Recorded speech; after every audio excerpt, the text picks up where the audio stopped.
I was at a conference on liberalism and democracy last weekend, and one of the keynote speakers was a Russian dissident who kind of saw Putin's rise. And, what I found particularly haunting was the similarities between the just speed with which he started dismantling institutions. And that is Project 2025. I mean, part of the strategy there is to move so quickly on so many fronts that you overwhelm people, and it's impossible to keep track of everything that's going on. Now, Russia was a much much much younger democracy with much weaker institutions, so it was easier to topple them within a year. But what we're seeing right now, like you said, I mean, if you were trying to replicate that path to autocracy, I don't know what you would be doing differently than what Trump is doing now. What then is the role of civil society, of political opposition here? You talked earlier about the no-win position these cities and people in them are being put into. On the other hand, opposition to this seems to have revitalized Karen Bass's mayoralty in Los Angeles.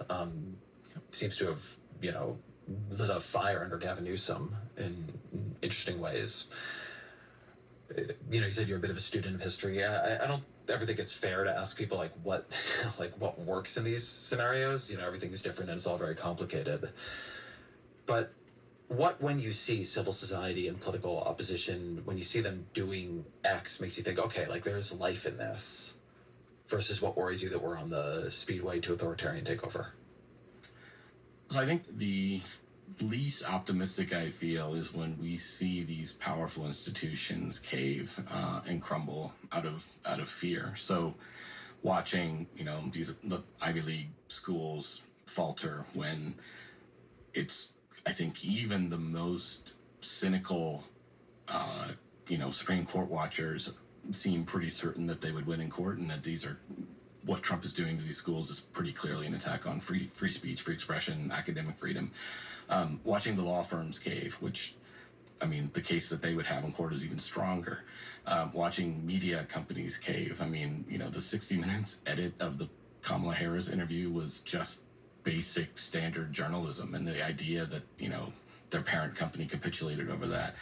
I mean, these are extremely powerful, wealthy entities that could stand up to Trump if they wanted to, and they've chosen not to. And I think that is watching them sort of fall one by one. It's been really disheartening and disorienting.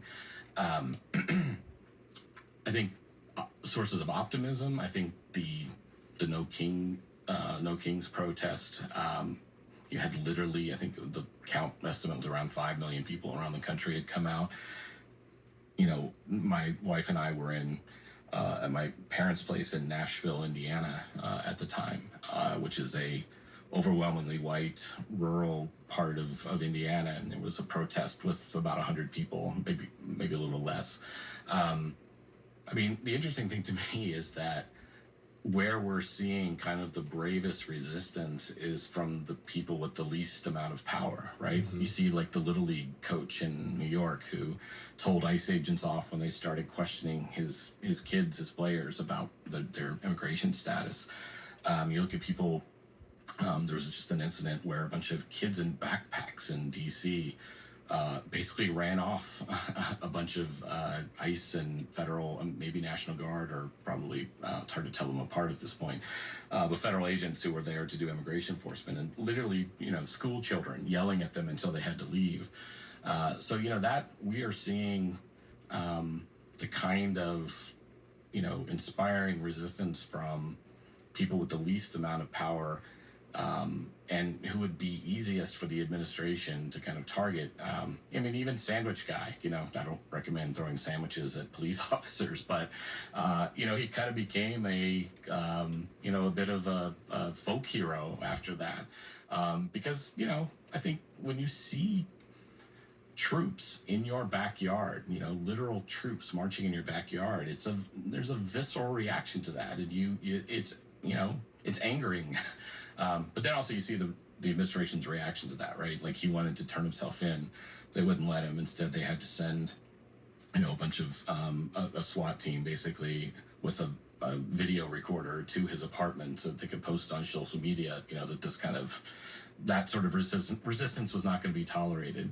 As a lot of people pointed out, I mean, you know, saying kill the cops to your comrades during an insurrection on the Capitol gets you a high-ranking Justice Department position, whereas throwing a sandwich at a police officer in this administration gets you a felony charge. I mean, that speaks volumes about where we are.